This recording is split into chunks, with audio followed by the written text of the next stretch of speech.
हाय, मेरा नाम आकाश जादुई गांव था, जिसका नाम था रूपनगर। यह गांव चारों तरफ से ऊंचे पहाड़ों और घने जंगलों से घिरा हुआ था। रूपनगर की सबसे खास बात यह थी कि यहां के हर निवासी के पास कोई न कोई जादुई शक्ति थी।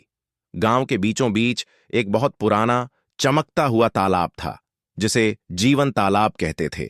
ऐसा माना जाता था कि इस तालाब का पानी पीने से किसी भी बीमारी का इलाज हो सकता था और इससे लोगों की जादुई शक्तियां और भी बढ़ जाती थीं।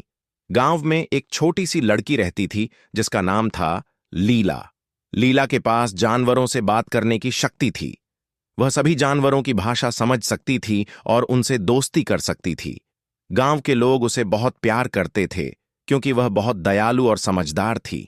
एक दिन गांव पर एक काला जादूगर हमला करने आया, जिसका नाम क्रूर था। क्रूर रूपनगर की जादुई शक्तियों को चुराकर दुनिया का सबसे शक्तिशाली जादूगर बनना चाहता था। उसने गांव के चारों ओर एक अंधेरे का घेरा बना दिया, जिससे गांव में सूरज की रोशनी आनी बंद हो गई और सभी जादुई शक्तियां कमजोर पड़ने लगीं। गांव के लोग बहुत डर गए। उनकी शक्तियां कम होने लगी थीं और वे क्रूर का सामना करने में असमर्थ महसूस कर रहे थे।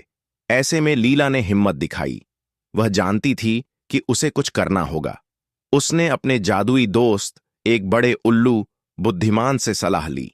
बुद्धिमान ने लीला को बताया कि क्रूर की शक्ति का राज उसकी जादुई छड़ी में है, और अगर उस छड़ी को जीवन तालाब के पानी में डुबो दिया जाए तो उसकी सारी शक्ति खत्म हो जाएगी।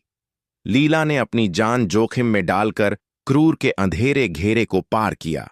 उसके साथ उसके वफादार जानवर दोस्त भी थे, एक तेज लोमड़ी, एक ताकतवर भालू और एक उड़ने वाली चील। इन सभी ने मिलकर लीला की मदद की। जब लीला क्रूर के पास पहुंची तो क्रूर ने उस पर हमला करने की कोशिश की, लेकिन लीला और उसके दोस्तों ने चतुराई से क्रूर का ध्यान भटकाया। लोमड़ी ने उसे दौड़ाया, भालू ने उसकी छड़ी पर हमला किया और चील ने ऊपर से हमला किया। इसी दौरान लीला ने मौका पाकर क्रूर की जादुई छड़ी छीन ली और उसे जीवन तालाब के चमकते पानी में फेंक दिया। जैसे ही छड़ी तालाब में गिरी, एक जोरदार चमक हुई और क्रूर की सारी शक्ति खत्म हो गई।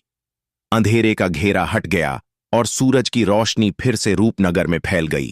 गांव के लोगों की जादुई शक्तियां वापस आ गईं और उन्होंने खुशी से लीला का स्वागत किया। लीला ने अपनी बहादुरी और बुद्धिमानी से रूपनगर को बचा लिया था।